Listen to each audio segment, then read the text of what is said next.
Marisol.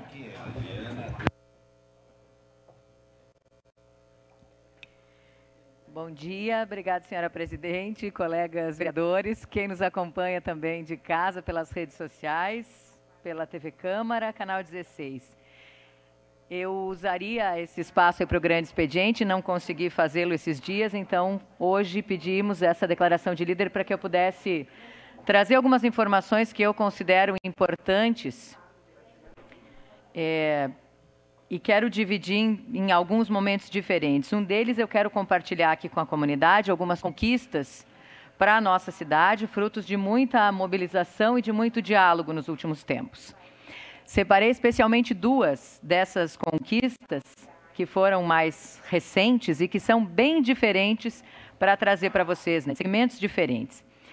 A primeira eu comentei esses dias aqui, e aí eu peço que a TV Câmara mostre também esses registros. A vinda, depois de 3 anos, de um juiz titular para a Vara de Infância e Juventude, para o JIJ, o Juizado de Infância e Juventude de Caxias do Sul. É isso mesmo, há 3 anos, a nossa cidade, a maior cidade do interior do Rio Grande do Sul, segunda maior cidade do estado, com uma demanda enorme, quando a gente pensa em crianças e adolescentes, não tinha um juiz titular e sim um juiz substituto. E que aí tinha que dividir o seu trabalho, né, em 2 varas no fórum, com várias demandas de uma cidade do tamanho da nossa. Quero reforçar que era um excelente juiz, né, diga-se de passagem, Dr. Sérgio Fuschini, que já foi juiz de infância e juventude e vinha ocupando essa vaga de substituto, mas a gente sabe que se dividir não é fácil, não é simples, e aí ele não conseguia dar 100% de atenção às nossas crianças e adolescentes. A rede de atendimento de Caxias lutava muito por essa causa, a gente vinha acompanhando essa luta e aí nos unimos a ela.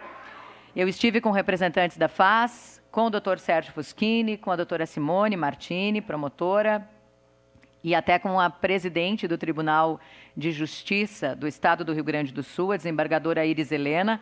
Quando ela esteve em Caxias, nós conversamos pessoalmente com ela, entregamos um ofício, referendamos, reforçamos essa necessidade, pedimos essa atenção especial e ficamos muito felizes, então, no dia 11 desse mês, quando pudemos acompanhar oficialmente a chegada da doutora Caroline Conce, nova juíza da Infância e Juventude, no Fórum de Caxias.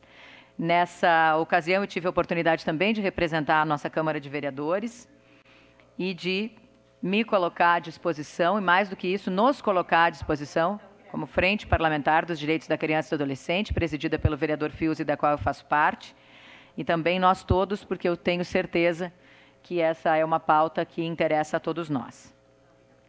Agora falando, como eu disse, 2 questões bem diferentes, mas é só para reforçar um pouco do nosso trabalho, como é em tantas frentes, né? E esse é só um exemplo de tantas frentes. Falando sobre conquista e mobilização. A gente encaminha todos os dias aqui indicações para o Poder Executivo, no sentido de ajudar a construir, ou de perceber, ou de ser esse olhar também em várias comunidades. Mas quando elas são aceitas, né, quando se entende efetivamente por técnicos a quem a gente parabeniza e confia, a gente precisa também agradecer. Então, essa foto que a gente está vendo aí, ela mostra uma dessas conquistas recentes, que é a sinaleira de pedestres, um semáforo de pedestres na Avenida Itália com a La Salle. Isso é em São Pellegrino. Eu morei na Avenida Itália por muitos anos, quase toda a vida, e sei da importância de ter mais segurança nesse trecho, nesse cruzamento.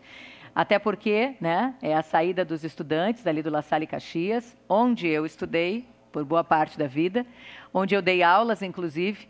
Então, sei o quanto aquele cruzamento era complicado, assim, para as crianças, para os adolescentes, para as famílias e para os moradores daquela região, e é um lugar bastante movimentado. Então, agora, com o semáforo de pedestres, a gente tem uma atenção maior, uma garantia maior de segurança.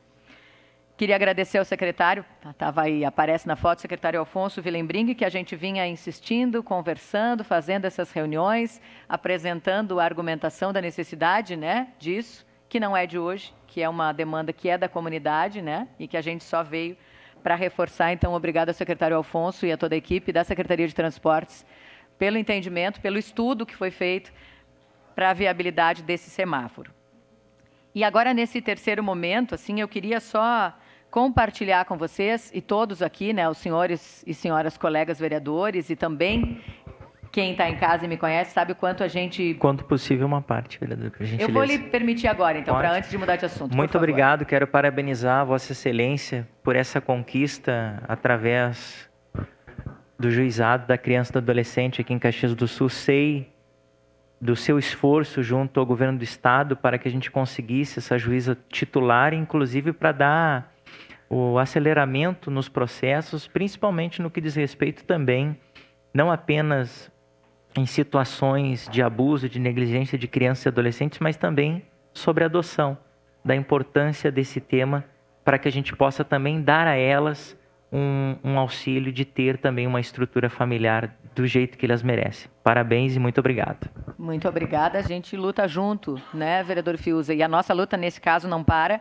porque a gente tem uma juíza titular, né, a doutora Caroline, que está se inteirando de tudo para trabalhar efetivamente para isso, mas a gente quer mais. A gente quer uma segunda vara, né, um segundo juiz que a gente possa ter... que a gente possa ter efetivamente não só mais um juiz, mas mais uma equipe técnica, né, que assuma e que possa acelerar efetivamente esses processos. Então, vamos lá. Eu falo sempre sobre a questão da importância da informação. Como diretora da Escola do Legislativo, todos aqui já sabem, a gente tem aquele projeto que tem alcançado vários lugares. Esses dias mesmo compartilhamos o material, vereador Velocino, com câmaras de vereadores de Santa Catarina, que já estão usando também o nosso voto, nossa voz, que nos pediram essa autorização. Então, a gente fica muito feliz, mas hoje não é sobre ele que eu quero falar. Hoje é sobre mais um prazo importante da Justiça Eleitoral. Nós conversamos com o nosso chefe de cartório aqui, o Edson Borowski, e eu pedi para ele se ele podia gravar para nós aqui, para a comunidade, algumas informações de um prazo importante que está em vigor agora. Então, vou pedir para a gente passar esse vídeo, que eu acho que esse importa para todos, né, para toda a comunidade.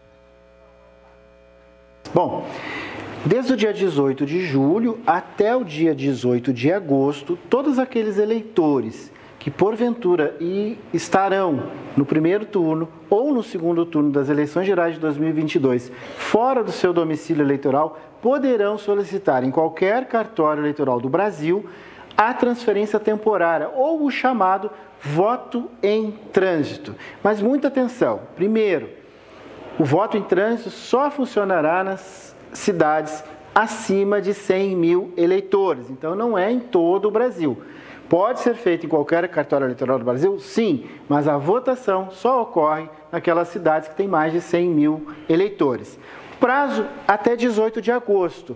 Se porventura o eleitor ou a eleitora tem uma viagem marcada para o dia da eleição, tanto no primeiro ou no segundo turno, e essa viagem for desmarcada, ele também tem o mesmo prazo para cancelar essa transferência temporária. Então, é muito importante que a pessoa tenha tranquilidade, mas certeza de que ela estará efetivamente naquela cidade no dia da eleição.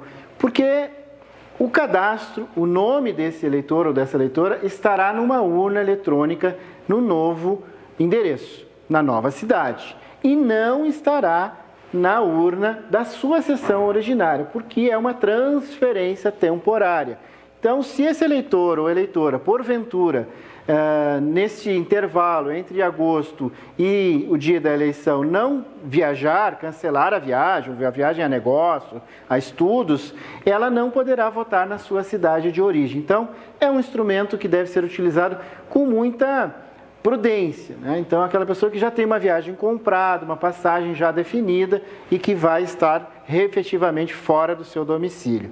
Além dessa situação, nós temos um outro grupo de eleitores que também podem encaminhar uma transferência temporária, que são aquelas pessoas com deficiência ou com mobilidade reduzida.